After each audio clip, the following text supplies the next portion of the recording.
Vous savez quoi? Bonjour. La France a peur, comme je vous l'ai déjà dit il n'y a pas si longtemps que ça. La France a peur, mais désormais moins. La France, elle est allée au meeting des avions anciens à la Ferté-Alais en compagnie de collègues et en y rencontrant du chouette abonné. La France, un peu belge quand même, elle s'est rongé les ongles, elle s'est caché les yeux, elle a prié pour les pauvres gens qui se trouvaient dans les cockpits internationaux et, je vous le donne en mille, la France, elle a un peu moins peur aujourd'hui. Mais avant de vous raconter tout ça, une petite page de publicité.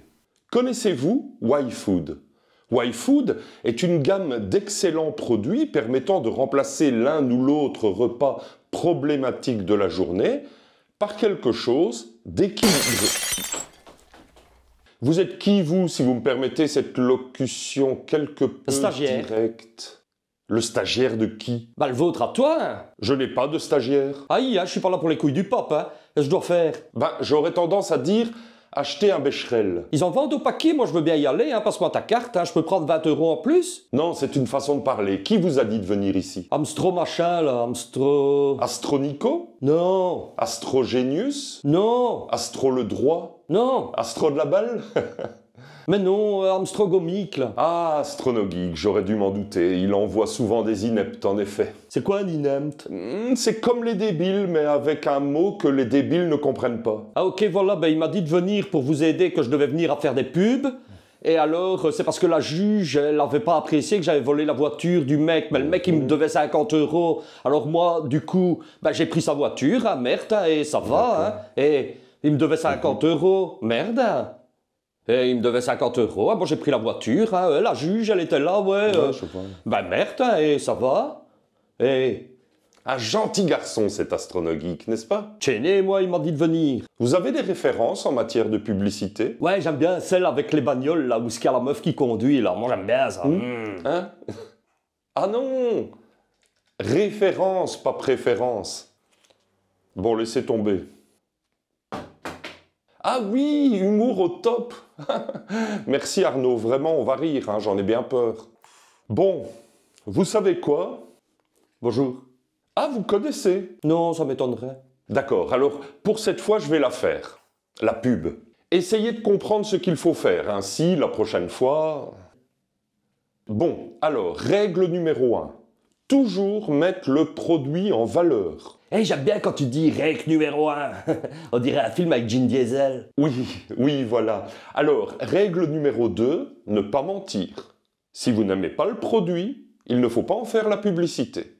Ici, par exemple, les produits YFood. Hey, je peux goûter pour voir si je dois pas mentir. Oui.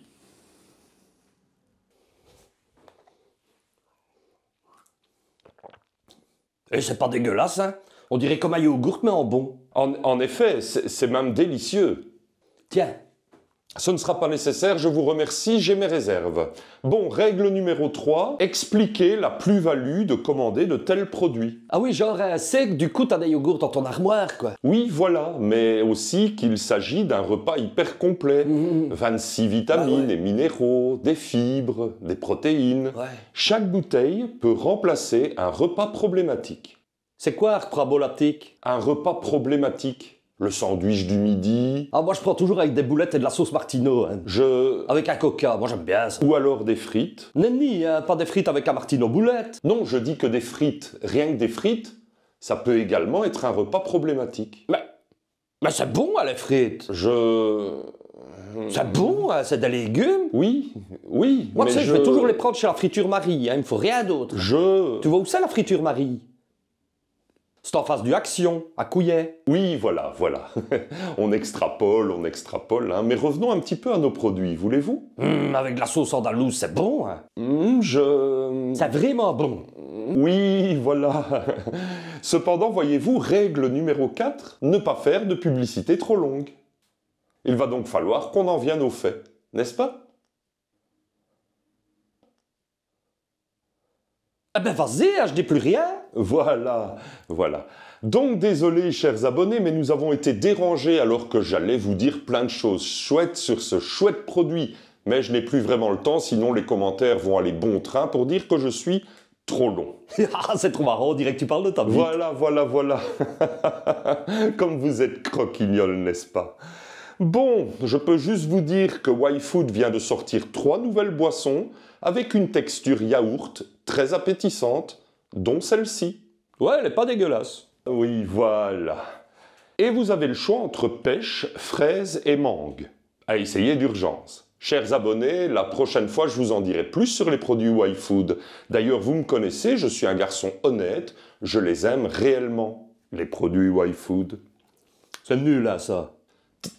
Taisez-vous un peu maintenant, sinon je vous renvoie en Alsace. Qu'est-ce que c'est, ça, l'Alsace? C'est en France. C'est un peu comme Charleroi, mais en France. Est-ce qu'il y a une friture comme à Couillet? Il y a une friture comme à Couillet? Est-ce qu'il y a une friture comme à Couillet? Oui, voilà. Alors, chers abonnés, je dois bien vous dire aussi qu'en suivant le lien en description, c'est 10% de réduction pour vous. Alors faites-le, s'il vous plaît. Ne fût-ce que pour me permettre de me trouver un stagiaire convenable. C'est bon, hein, les frites? Oui, voilà.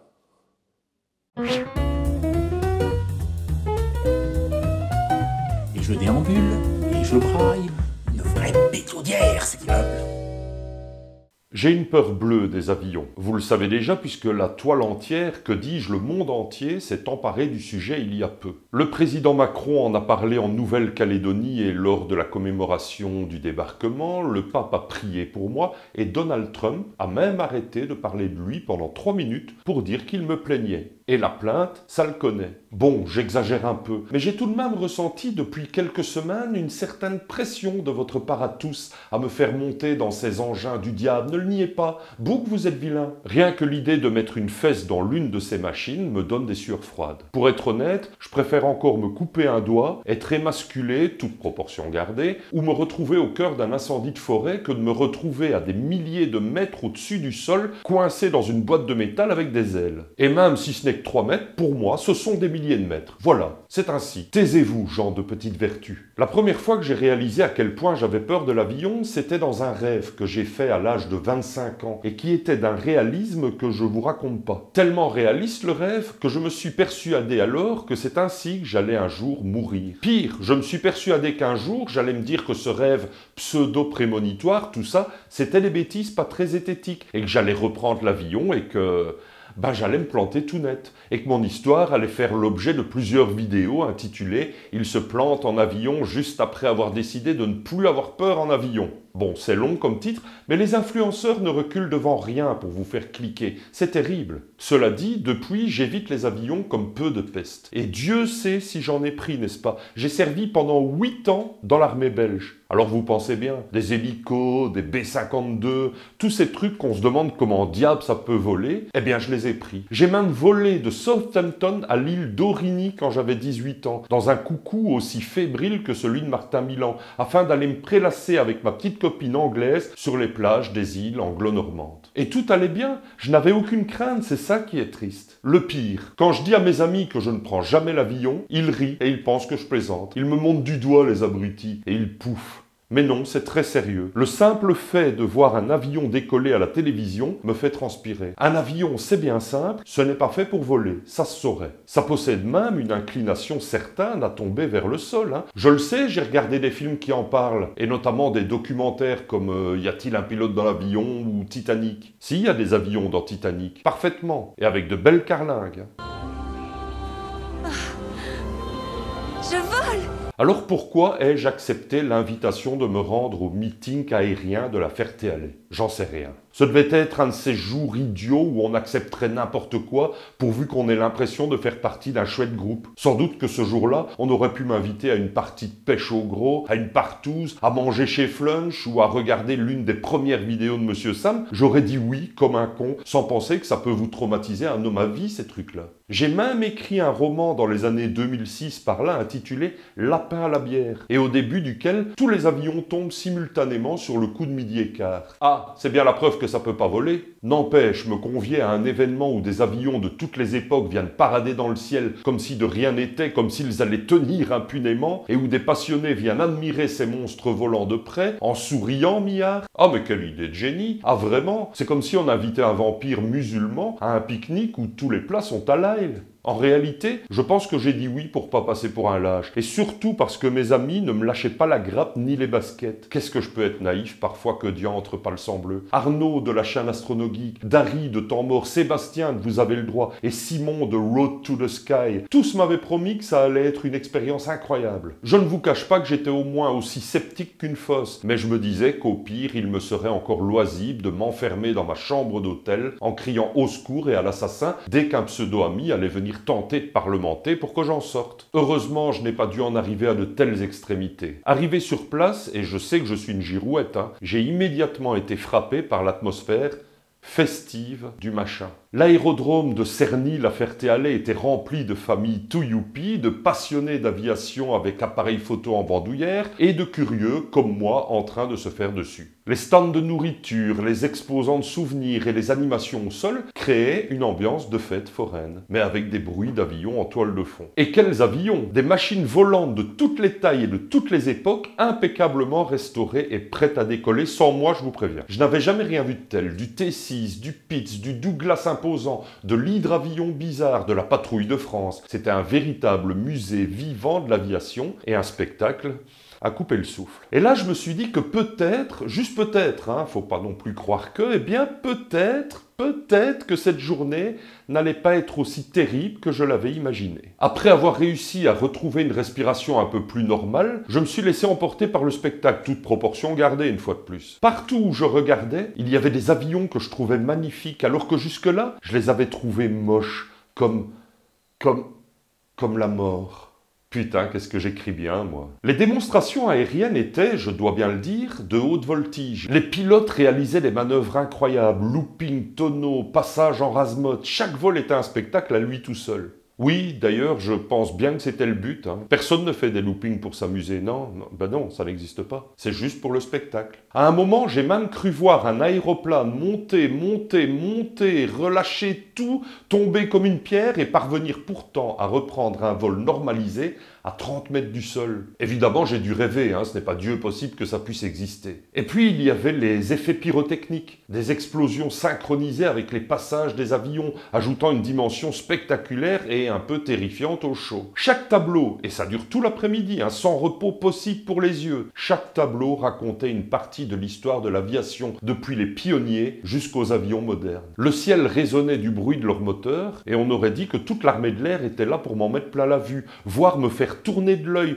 pour ensuite m'emmener de force dans l'une de ces horribles choses, puis dans les airs afin d'aller me faire tuer. Mais j'ai tenu bon. Je n'ai pour ainsi dire jamais mouru. Mais pendant que les avions s'amusaient en l'air, je n'emmenais toujours pas large au sol. Mes fiefés collègues youtubeurs me travaillaient au corps. Ils étaient tous là, comme des traîtres, bien décidés à me faire monter dans un de ces foutus machins volant mon œil. Arnaud, sourire en coin, barbe de 478 jours, avait des arguments scientifiques que je devrais vérifier, tiens. Tu sais, statistiquement, t'as plus de chances de te faire bouffer par un requin que de mourir dans un crash d'avion. Merci Arnaud, mais j'ai plus de chances de croiser un avion qu'un requin. Alors s'il te plaît. Dari, lui, il optait pour l'approche émotionnelle. Imagine le sentiment de liberté, la vue panoramique, le vent dans tes cheveux. Je l'ai arrêté tout net, et j'ai rompu toute relation amicale avec lui. Et mes cheveux au vent, il t'emmerde, Dari. Non mais des fois. Sébastien, fidèle à son style, a carrément pris la voie de la provocation. Allez, fais pas ta chochotte. Un petit tour en avion, c'est rien du tout. Facile à dire pour un mec qui parvient à rouler en MG, alors que tous ceux qui s'y sont essayés ont au moins perdu un os, si ce n'est leur latin. Quant à Simon, il a joué la carte méchante du maître chanteur. Si tu montes dans cet avion, je te promets de ne pas publier les photos compromettantes de toi en train de pleurer sur le lit de ta chambre d'hôtel parce qu'il y a un avion qui passe au-dessus de l'établissement. Il a de la chance qu'il soit petit, qu'il a des lunettes, que j'aime bien sa sœur, que son père est policier et qu'il connaît personnellement Jean-Luc Mélenchon. Sinon voilà quoi. Les photos doivent être en train de tourner. Je vous interdis bien de les regarder. Ils ont essayé de m'amadouer, de me provoquer, de me faire rire, mais rien n'y a fait. Que nenni.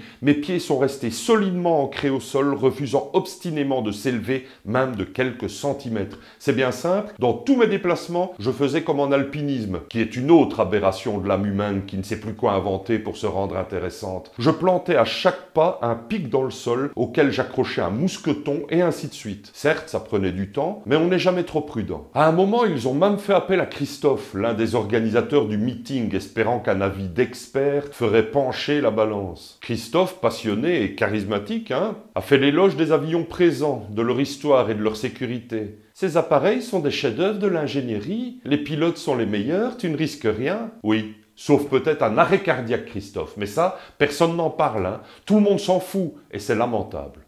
Te faire peur, ça fait partie du plaisir de piloter. Oui, tout à fait. Mais c'est une peur maîtrisée, c'est-à-dire on voit la ligne jaune, on s'en approche, on ne veut surtout pas la franchir, parce qu'une fois qu'on l'a franchie, il est trop tard. Et c'est une adrénaline de franchir. En plus, il y a le côté performance pour la voiture. Pour l'hélicoptère, c'est le plaisir. En même temps, on profite des paysages où on n'est pas habitué à voir. Et donc, faire attention à ce qu'un oiseau ne touche pas les pales, de regarder s'il n'y a pas un avion en face, de regarder s'il n'y a pas une ligne à haute tension. Donc, on est en éveil permanent. Ça me stresse absolument pas parce que au début, ça peut être stressant parce qu'on n'a pas encore forcément le feeling de l'avion. Quand il y a des grosses bourrasques de vent, c'est un petit peu difficile de contrer tout ça. Mais une fois que tu as tes repères et que tu es habitué et tu connais ta machine, honnêtement, il n'y a pas une once de stress quand je vole. C'est vraiment, en fait, ça devient vraiment naturel, hein. C'est comme conduire une voiture. T'as peur de l'avion, Arnaud, rassure-moi. Non. Mais pourquoi? C'est pas possible déjà que ça vole, ces trucs-là. Pourquoi? C'est lourd. Et alors? Non, on ne peut qu'avoir peur de l'avion. Pourquoi tu n'as pas peur? Si quelque chose est lourd, tu peux le soulever. Eh ben, un avion, c'est non, lourd. Justement. Si, tu peux utiliser une grue, tu peux utiliser, je sais pas moi, une poulie, un truc, n'importe quel système mécanique pour contrer le fait qu'il y ait tout ce poids et le soulever quand même. Eh ben, un avion, c'est pareil, mais on se sert de la loi de Bernoulli, de la portance sur les ailes pour le soulever. Parce qu'un avion, il ne repose pas dans l'air, il est aspiré dans l'air. Mais on est d'accord que sa fonction principale, comme tout objet lourd, c'est de tomber. C'est pas sa fonction, c'est pas sa fonction, c'est sa nature. C'est sa nature, oui, c'est ça. Mais l'avion a été conçu pour l'inverse.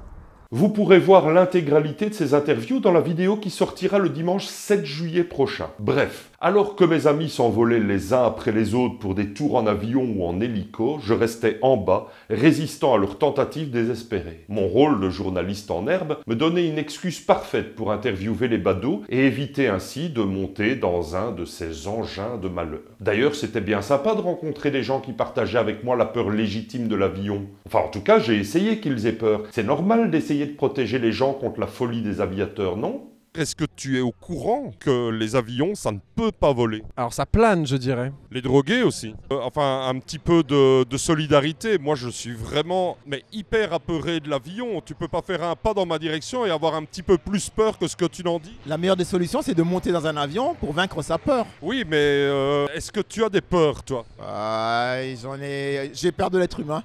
Tiens, tu sais que... il est désormais tendance d'applaudir les pilotes lorsqu'ils parviennent à poser un avion de ligne sur le tarmac, là, tu vois, tout le monde qui applaudit. Est-ce que tu penses que lors des accidents, les passagers ont hué le pilote avant le crash?